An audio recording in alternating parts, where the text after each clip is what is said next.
Biggest skateboarding shoe and clothing company in the world, DC Shoes.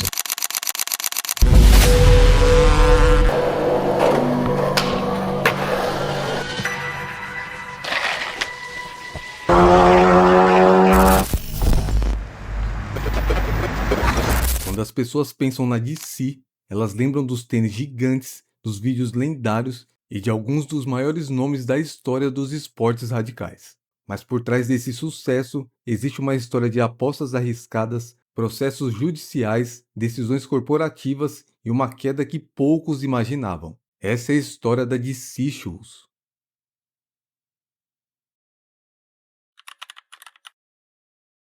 No começo dos anos 90, o skate começou a bombar na Califórnia e por causa disso, muitas marcas começaram a aparecer. E uma delas foi a 8Ball, criada pelo Ken Block e o Damon Way enquanto eles estudavam na Palomar College em 1991. O objetivo da marca era unir a energia do skate com a cultura de rua, que estavam crescendo muito nos Estados Unidos. Mas havia um problema, os dois não possuíam os direitos da marca.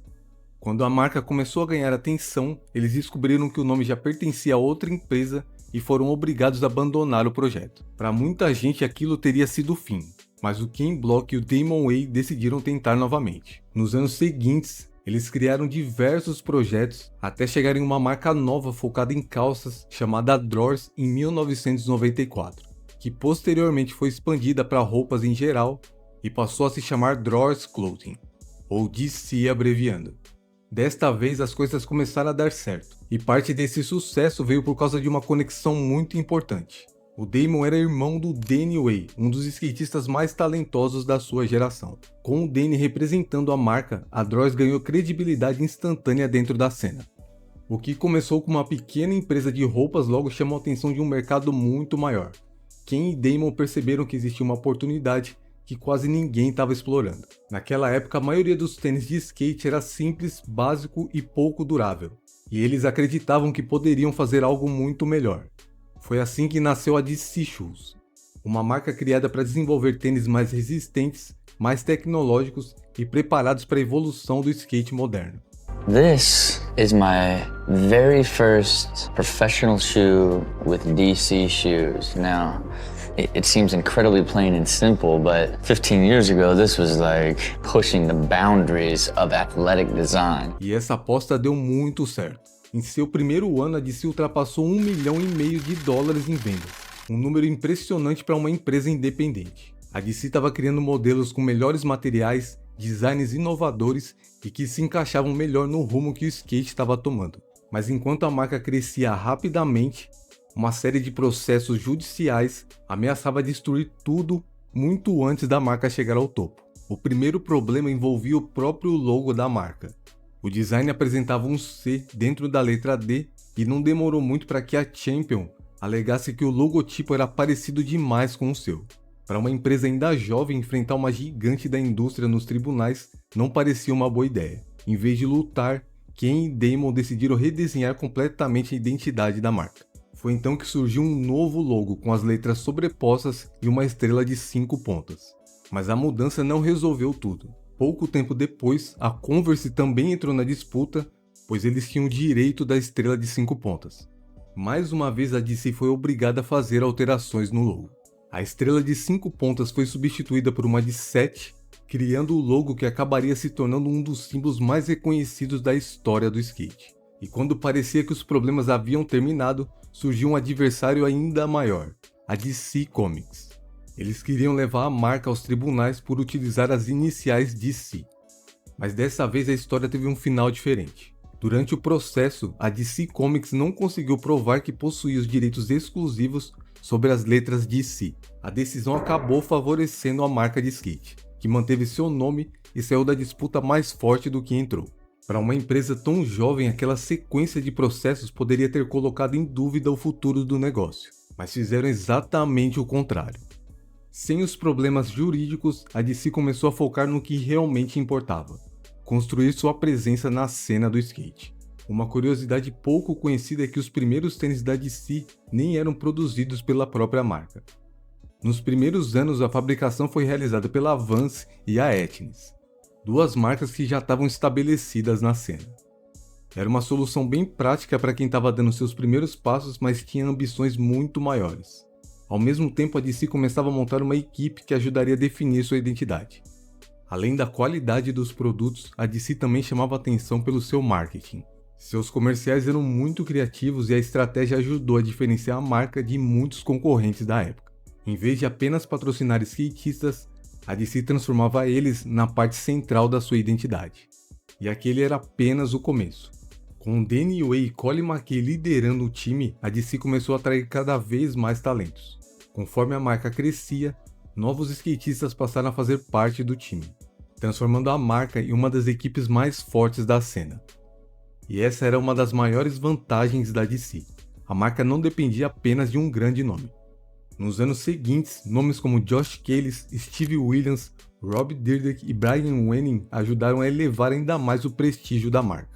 Dentro e fora das competições, a DC começava a reunir alguns dos skatistas mais influentes da sua geração. E logo ficaria claro que a empresa tinha planos muito maiores do que simplesmente vender tênis.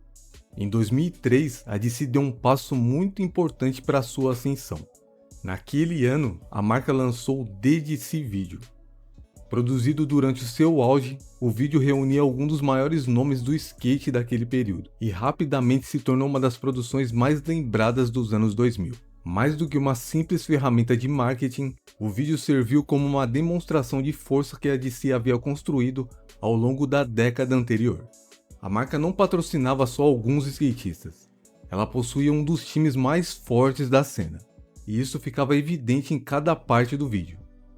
Enquanto milhares de pessoas ao redor do mundo assistiam The DC Video, a influência da marca continuava crescendo.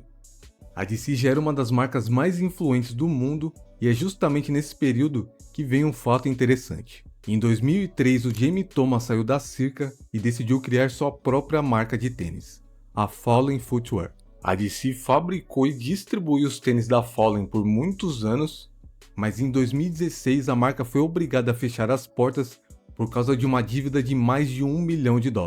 O crescimento da DC era impossível de ignorar. Em 2004, a marca chamou a atenção de uma das maiores empresas de esportes de ação.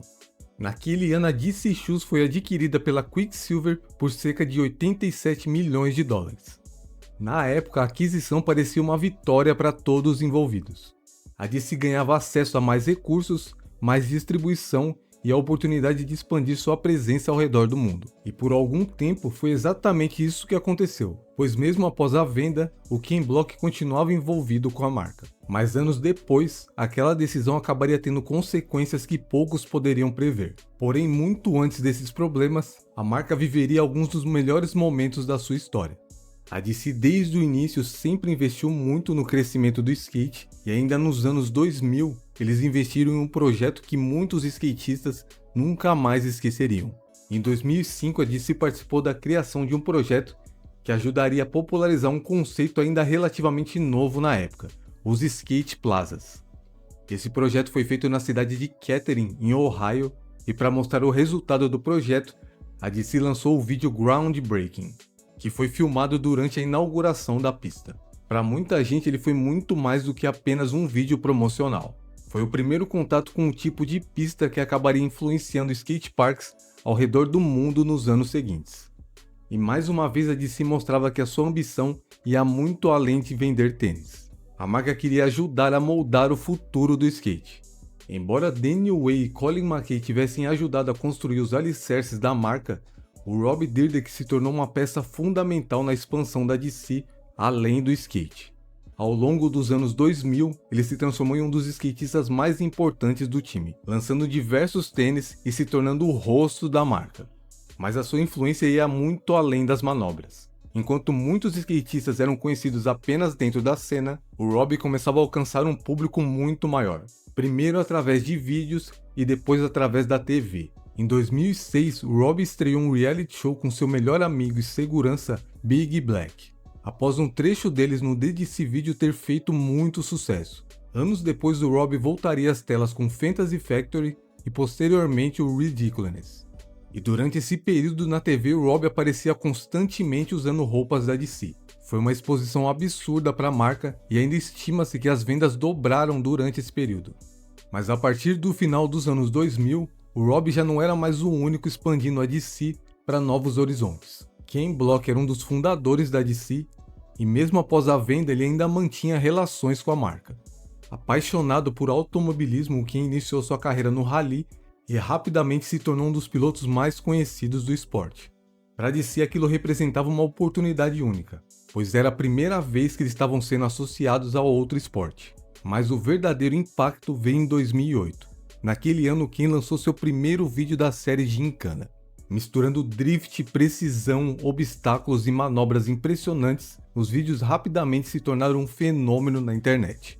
Os vídeos acumulavam milhões de visualizações e o logo da DC sempre estava lá. Ao mesmo tempo, a marca continuava expandindo sua presença em outros esportes de ação. Snowboard, motocross, BMX e surf passaram a fazer parte da identidade da DC. O que havia começado como uma pequena empresa de roupas, agora se transformava em uma potência dos esportes. E no final dos anos 2000, a DC parecia estar em todos os lugares ao mesmo tempo. Mas justamente quando a marca parecia mais forte do que nunca, os primeiros sinais de desgaste começavam a aparecer. A DC foi construída por pessoas que realmente viviam os esportes. Ken e Damon tinham contato direto com os atletas, entendiam a cultura e sabiam exatamente o que fazia sentido para a marca. Mas alguns anos após a venda para Quicksilver, essa conexão começou a enfraquecer. Ao mesmo tempo, a própria Quicksilver enfrentava dificuldades financeiras por causa da compra de uma marca de esqui que só gerou prejuízo, e juntando com a crise financeira de 2008, a Quicksilver acumulava uma dívida de $1 bilhão. Embora a DC ainda parecesse forte aos olhos do público, os problemas começavam a surgir nos bastidores. Projetos criativos se tornaram menos frequentes, a identidade da marca já não era tão clara quanto antes, e enquanto a DC tentava encontrar uma nova direção, o mercado mudava rapidamente. Pela primeira vez em muitos anos, a empresa não parecia mais tão distante de seus concorrentes.